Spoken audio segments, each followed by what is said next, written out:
appreciating your taking time to be here with us this afternoon, and especially within a very short notice. And I am happy that today the setup is different. As you can see, we are doing from Makueni County, and many times they say Makueni is dry and there is no water, so they can see there is enough water behind us.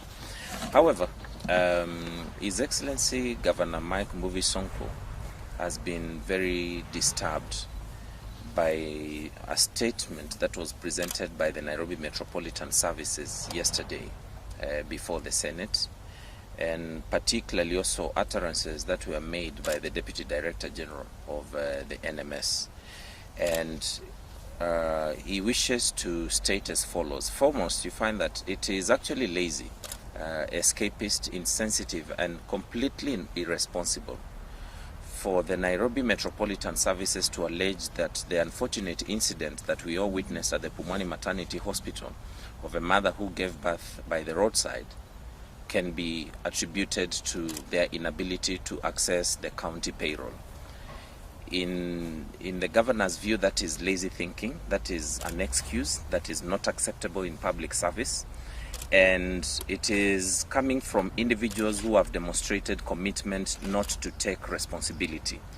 Out of their pursuit to perpetuate impunity, as it has become their trade, the NMS has continued to make illicit arrangements, and particularly made illicit arrangements to pay county staff seconded to them a few days ago. It is worthy to note that majority of the staff that were paid included dead people and retirees. This is because they have not followed due procedure to be able to establish the actual payroll and the legitimate workers of the Nairobi County government, and clearly the NMS is out to reintroduce the concept of ghost workers in Nairobi, which the governor had already eliminated. The Nairobi County Public Service Board remains the employer of all the seconded staff, and nothing stops the seconded staff from executing their duties as per their contracts of employment. All of you are aware that we have police officers who are seconded to State House. We have police officers seconded to VIPs in this country. We even have police officers who work with banks to provide security. And those police officers remain employees of the National Police Service. They are neither employees of State House, they are not employees of the VIPs with whom they work for, or any of the areas where they are usually deployed. So for the NMS to start alleging that their employees are unable to perform their duties because they don't have a payroll, I mean, it is the laziest excuse anybody can ever come up with. It is an indicator that these are individuals who are unable even to execute the mandate that they were given under the deed of transfer. They have no capacity to undertake to serve the people of Nairobi, and they have no business actually even being there in the first place, because the Nairobi City County government is established by Article 176 of the Constitution. The governor's office is established under Article 179 of the Constitution. So this idea of idlers who have made it impossible even to improve services delivery across Nairobi to start insinuating that they are unable to perform because the governor is not supporting them is unacceptable. And you remember a few days ago, the president urged the governor and Major Badi to work closely together. Unfortunately, Badi is not interested in working with the governor. Badi is emerging as the face of cartels in Nairobi, and it is clear on two things.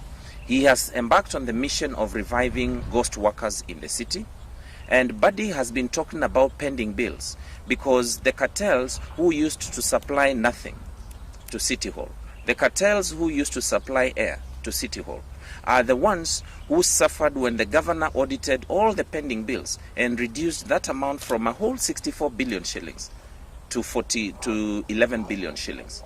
So the cartels now have gone to Badi. They want money to be transferred to Badi so that they can be paid there, where Badi and his cronies will be making commissions. The governor is not going to allow that. Secondly, you remember yesterday, NMS alleged that Governor Sonko has refused to transfer funds to the NMS. NMS is fully aware that there is not one single law in this country that allows a county government to finance the operations of the office of the president where the NMS is domiciled. So what Badi is telling us, he is insisting that Governor Sonko needs to commit an illegality so that he can satisfy his narrow interests and those of the cartels that are pushing him. It is 6 months down the line since NMS was established.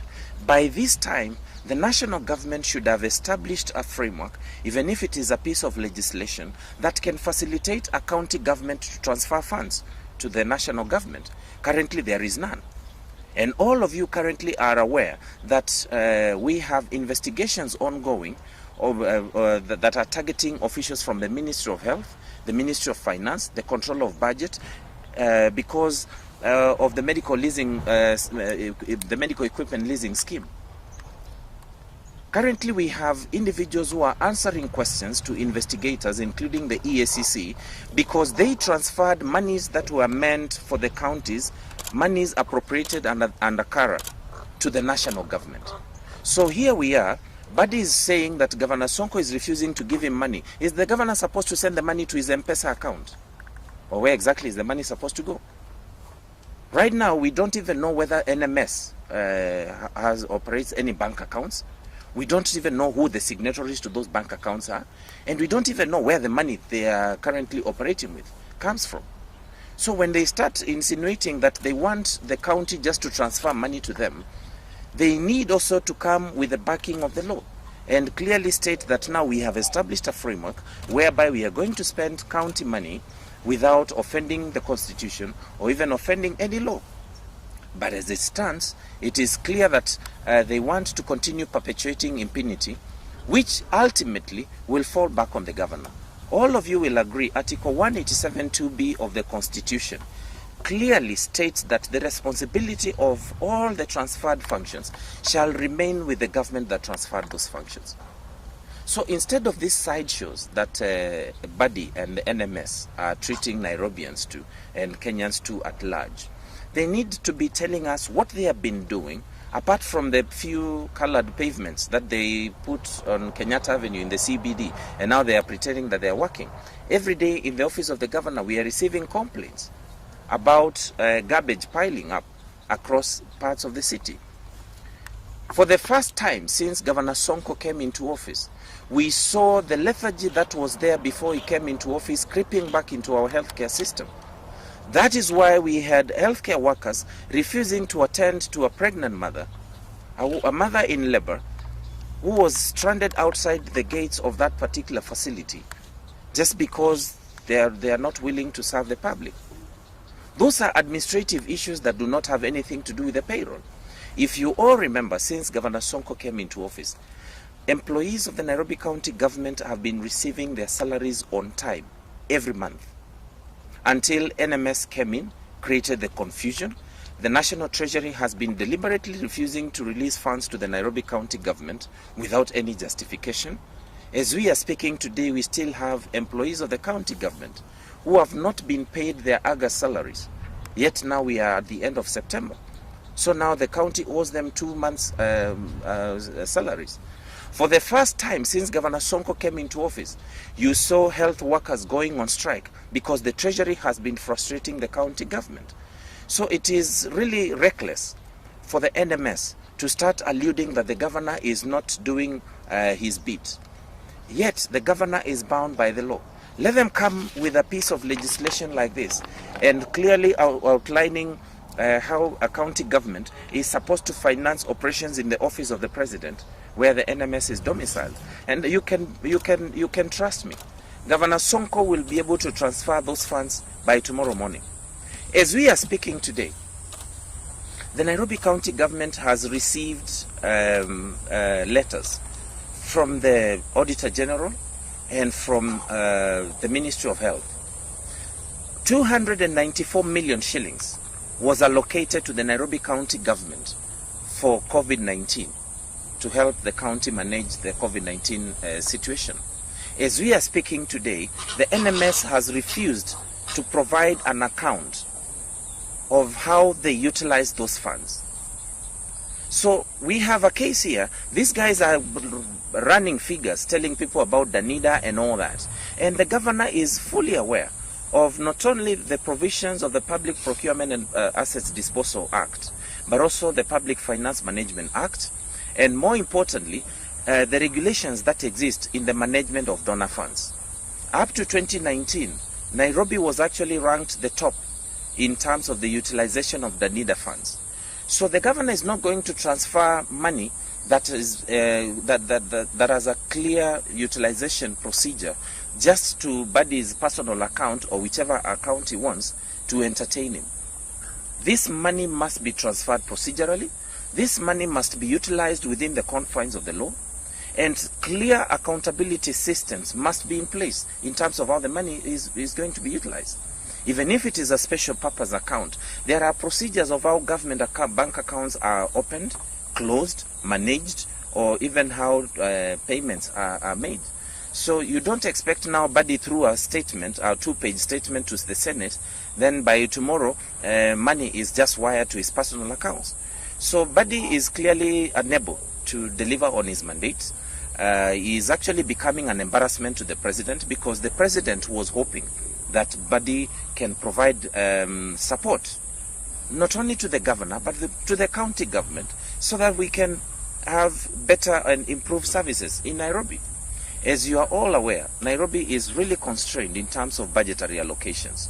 Out of the 15 billion shillings that Nairobi is meant to receive this year, about 14 billion shillings in a year goes to payment of salaries and employee benefits. So that leaves the county really constrained. But despite those challenges, Governor Sonko has been able to raise his investment development allocation from initially 2.1 billion shillings when he came into office in 2017 up to 8 billion shillings the financial year that ended in June 2020. So this idea of trying to paint Governor Sonko's administration as a failure for purposes of covering their laziness and their incompetence and their ineptitude is not going to be accepted. Let NMS do the work that they were given. They are no longer even doing the pavements. They need to do more. There is still traffic congestion across Nairobi. Those are the issues that Nairobians want to be listening from them. What they are doing about traffic management, what they are doing about improving the capacity to deliver water to Nairobi residents, what they are doing to improve on the management of waste from collection up to disposal. But these sideshows that they have been entertaining us, oh, Mara payroll, oh, Mara we don't have pending bills, Mara we don't have contracts. Those are sideshows because they have nothing to do with their inability to deliver services. They are clearly demonstrating their incompetence, and Nairobians now are getting tired of that kind of sideshows. If they are unable to deliver on their mandate, let Badi write to the president and tell him that he's unable to do the work that he was given, and then the functions can revert to the county government. They were all functional. As all of you are aware, you saw yesterday demonstrations at the Kenyatta National Hospital. These ones have been perennial since 2013. So we cannot accept the narrative they have been trying to paint that Governor Sonko was not able to manage the healthcare docket. Since 2017, you have never seen healthcare workers going on strike in Nairobi. So those are some of the things, especially I want to challenge you people, even in the media, to start asking the hard questions. Let these guys provide answers, not the kind of cover-up that we are seeing over their laziness. So I think if you take time to read the deed of transfer, the deed says clearly that the national government shall provide a framework to facilitate the operations of, or the operationalization of the transferred functions. At the same time, the deed of transfer says clearly that funds shall be availed from the county government and the national government. 6 months down the line, there is no framework that allows a county government to transfer funds to the national government. So it is not about us or Nairobi County to expect where NMS is going to get their money. It is the business of the national government to create that framework even if it requires the establishment of a law, so that the transactions can be legitimate. What we currently have and the blackmail that the National Treasury has been deploying will amount to problems not only to the governor, but even to the entire finance department at the county government. If today Governor Sonko transfers even 1 shilling to the NMS, that is an automatic audit query, and that is an automatic problem in the future. That is amounts to abuse of office. So what we are looking at is these sideshows that they have been treating Nairobians to for the last 6 months. By this time, I want to believe if the Attorney General and the National Treasury had presented a piece of legislation to Parliament, by this time we would have a law in place that would allow the Nairobi County government to finance the operations of the NMS. So the National Treasury should also stop blackmailing the county government in the sense of refusing to disburse the regular allocations, the monthly allocations to the county government, just because the county government is unable to finance NMS. The Treasury has that responsibility. Let them come to the county government with a clear framework, that is a law, showing how monies will be transferred. And I can assure you, by tomorrow morning, NMS will have the money that they deserve. Because the governor on his part has done his part. He already delivered a budget allocating clearly funds to the NMS. That budget was already passed. That budget was already approved by him. He signed it. Now it was gazetted. What we are lacking is how do we transfer this money? This is not Governor Sonko's money. This is not Badi's money. This is public money. And if you read from Article 201 of the Constitution, it is extremely clear in terms of the utilization of public finance. So let them stop treating Nairobians to these sideshows. Let us focus on really. I wouldn't really call it conflict. I would call it failure, deliberate failure by some individuals to understand the law and what is expected of them. Because when Badi keeps yapping all over that Governor Sonko has refused to finance NMS, Governor Sonko has refused to do this, he does not cite any law. Ask them. Listen to all their statements when they're issuing statements. They never even cite one single law in this country. So this is not a personal. This is not a personal affair, or this is not an engagement between two buddies. This is an engagement between a government and a government. Governments are established by the law. Listen to them. Even yesterday when they were talking in the Senate, they will never cite any single law, because they have been the face of impunity, and they believe that they can operate and do whatever it is that they want without being accountable to the law. And that is what Governor Sonko has refused. Governor Sonko just wants the law to be followed, and everybody will be able to execute their duties without any challenges, and Nairobians will be able to enjoy better services. So, can we start? Because it's actually very short. And then, Nienda. And then Bromsky. You may compliment by Serious? No. Luby.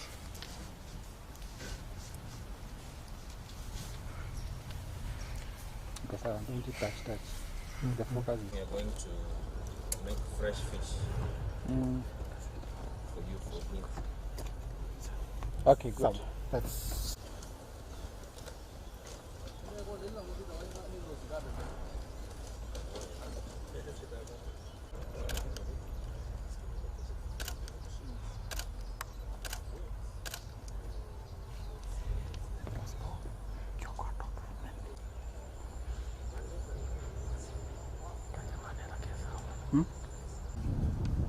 The Constitution was made through a very elaborate process that established counties. And that responsibility, I think it is that. No, you see, the real problem we have is that. No, you see, the real problem we have is that. The more. As you can see now,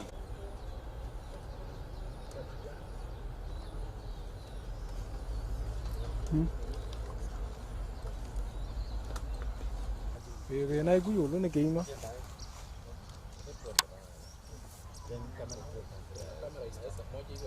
Ale da gwe da ligi kiyo ona wewe ona kwa jama